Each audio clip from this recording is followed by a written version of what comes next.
Hello.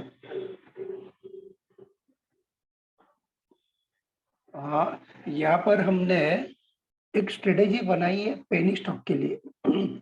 अगर आप चाहते हैं कि अगर हम लॉन्ग टर्म निवेश करके इस कंपनियों में से पैसा न निकालें और 20 से 25 साल तक अगर हम रखते थे, आ, तो आपका इन्वेस्टमेंट जाहिर सी बात है कि 10 रुपया मैक्सिमम अगर एक स्टॉक का पकड़े, तो हमने इस हिसाब से सोचा है कि हमारे पास 1 से लेकर 25 तक के स्टॉक है। 25 स्टॉक जो टेक्निकली अभी साउंड है। ये फंडामेंटल क्या है, कैसा है, उसके बारे में अभी हम गए नहीं है। लेकिन अगर आपको ऐसा भी ढूंढना है तो आप फंडामेंटल स्टॉक भी ढूंढ के 10 रुपये से लेके 1 रुपये तक का, उसमें अगर 25 स्टॉक आप ढूंढ लेते हैं और 25 स्टॉक, एवरी स्टॉक का अगर आप 100 शेयर बाय कर रहे हैं, ठीक है ना। तो अगर आप 100 शेयर बाय करेंगे तो आपके पास कितना हो जाएगा, 2500 शेयर हो जाएंगे। ठीक है।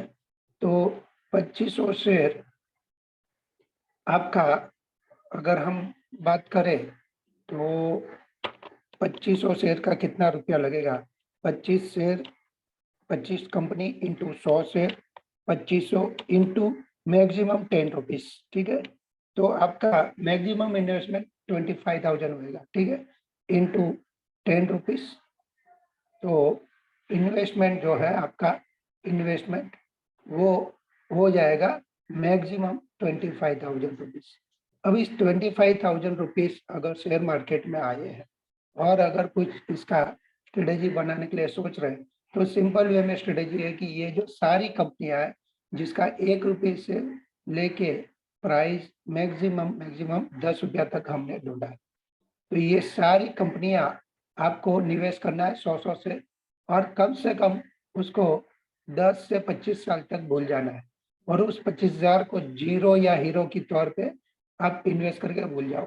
हो सकता है इसमें से कोई एक आध दो कंपनी आपको कहाँ से कहाँ पैसा देके जाए, स्प्लिट, बोनस, डिविडेंड, ग्रोथ, वैसा। अभी हमने एक स्टॉक बहुत टाइम पहले ऐसे देखा था, तो आप देख रहे हैं TTML था, ब्राइटकॉम था, BCG, ये राधे है, फिर आपका ट्राइडेंट है।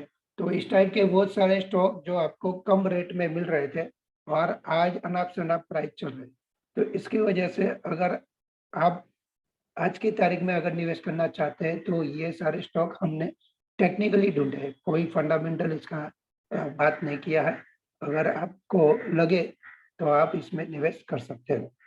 टेक्निकली जो साउंड बनता है, कुछ ना कुछ उसकी स्टोरी आती है और कुछ ना कुछ उसके अंदर बाइंग की कोई चीज रहती है, तभी जाके वो प्राइस एक्शन की वजह से बाई दिखता है। इसमें एक ही रिस्क है कि अगर आप प्रॉफिट में भी है लेकिन लोअर सर्किट लगा है तो आप उसमें से पैसा निकाल नहीं पाते। बस उतना आपको रिस्क उठाना है, बाकी तो प्राइस ऊपर नीचे कुछ भी होएगा, आपको जब बेचने का रहेगा, अगर सर्किट ओपन है तो आप आराम से उसका पैसा निकाल पाएंगे। तो दोस्तों देखते हैं यहाँ पर कौन सी हमने कंपनियां रखी है। जो स्ट्रेटेजी थी उसके बारे में हमने बता दिया। अब आप यहाँ पर देख रहे हैं कि कौन से वाले स्टॉक हमने टेक्निकली चूज किया है। तो सबसे पहला एक बड़ा जो स्टॉक है वो अगर हम बात करें तो यहाँ पर है ऊर्जा ग्लोबल। ऊर्जा ग्लोबल आपका 10 रुपया 25 पैसे में अवेलेबल है। अपर सर्किट लग रहा है, कभी ना कभी कभी खुलता है तो आप बिंदास उसको बाय करो। फिर है कानानी इंडस्ट्री। तो ये कानानी इंडस्ट्री भी आपको 10 रुपये में मिल रहा है, उसका भी अपर लोअर सर्किट कभी लगता है, आप उसमें भी निवेश कर सकते हैं। और एक है मैग्नम मैग्नम वेंचर्स लिमिटेड, ये भी 9 रुपया 60 पैसा। और प्रीमियम लिमिटेड, वो भी 9 रुपया 55 पैसा है। सब इवेंट सब इवेंट 9.5 रुपये में अवेलेबल है।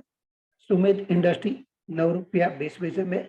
और कंट्री क्लब, ये भी आपको 8 रुपया 65 पैसे में। नोएडा टोल, सब लोग को जब भी हम नोएडा टोल खरीदने को जाते हैं तो लोग बोलते हैं अरे बारिश हो, रात हो, दिन हो, गाड़ी अगर आपका टोल नाका क्रॉस किया तो उसको पैसा आपको देना ही है, चाहे आप वो फास्टैग से दो या चाहे वो कुछ भी दो। तो ऑन ऑन एन एवरेज उनका कमाई है। उसके बाद आता है अंकित मेटल। या अनिकेत मेटल जो भी आप बोलते हैं। तो ये अंकित मेटल जो है वो 7.5 रुपये में अवेलेबल है। लैंडमार्क प्रॉपर्टी ये भी आपको 7 रुपये पे अवेलेबल है। भंडारी होशियारी ये भी 6.5 रुपये, 6 रुपया 40 पैसे पे अवेलेबल है। प्रकाश स्टीलेश ये भी आपको 6 रुपया 25 पैसे पे अवेलेबल है। ईस्टर्न सिल्क इंडस्ट्री ये भी आपको 6 रुपये पे अवेलेबल है। और Axel Realty and Infra Limited 5 रुपया 60 पैसे पे। गुजरात लीज फाइनेंस लिमिटेड, ज्यादातर लोग बोलते हैं लीजिंग एंड फाइनेंस कंपनी में नहीं जाना है, लेकिन 4 साढ़े 4 रुपये में अगर 100 शेयर आपने ले लिया, 25 साल तक नहीं देख रहे, तो कभी ना कभी कुछ भी 25 साल में कंपनी कुछ भी कर सकती है। ज्यादा से ज्यादा क्या कर सकती है, डीलिस्ट हो जाएगी। और अगर ज्यादा से ज्यादा अच्छा काम करेगी तो आपको कुछ ना कुछ रिटर्न देके जाएगी। संभव मीडिया है, ये भी 4.5 रुपये का है। इंडोसोर लिमिटेड ये भी 4 रुपये में अवेलेबल है। V VG Finance, VG Finance वो भी 3 रुपीज 85 पैसे पे अवेलेबल है। कंट्री कॉन्डोस ये भी आपको 3 रुपीज 85 पैसे पे अवेलेबल है। अल्प्स इंडस्ट्री ये भी आपको 3.75 पे अवेलेबल है। एफसीएल सॉफ्टवेयर 2 रुपया 60 पैसे पे। और स्पेंटेक्स 2 रुपया 40 पैसे पे अवेलेबल है। और हविसा हविसा भी आपके पास 1 रुपया 90 पैसे पे। गोयनका डायमंड एंड ज्वेलरी 1 रुपया 55 पैसे। अगर सब कुछ मिला के आप देखेंगे तो आपका इन्वेस्टमेंट मैक्सिमम 15 से 20 हजार रुपया जाएगा। तो 15 हजार रुपया अगर आप 25 साल तक भूल जाते हैं, तो इसमें से कोई भी एक बंदा अगर एक एमआरएफ जैसा भी बन गया तो आपका बहुत सारा पैसा निकाल के दे देता है। तो दोस्तों ये था हमारा पेनी स्टॉक के बारे में। ये कोई रिकमेंडेशन नहीं है भाई का, आप आपका जो भी फाइनेंशियल एडवाइजर रहेगा उसके एडवाइस लेके ही काम कर सकते हैं। ये सिर्फ हमारा जो स्ट्रेटेजी था कि कैसे पेनी स्टॉक में हम कबाड़ी की तरह पे हमारा एक पोर्टफोलियो क्रिएट कर सकते हैं। हमें पता नहीं है कौन हीरो बनने वाला है इसमें से, लेकिन आने वाले समय में अगर कंपनी अच्छा काम करती है तो ऐसे स्टॉक आपको पैसा देके जा सकते हैं। तो थैंक यू वेरी मच दोस्तों। अभी तक आपने हमारा चैनल सब्सक्राइब नहीं किया है तो चैनल को सब्सक्राइब कीजिए। और अभी तक किसी को हमारे साथ अकाउंट खोलना है या हमारा कोर्स करना है तो भी आप हमारा कांटेक्ट कर सकते हैं। डिस्क्रिप्शन में हम सारी हमारी डिटेल रख देंगे। Thank you very much. जय हिंद, जय भारत।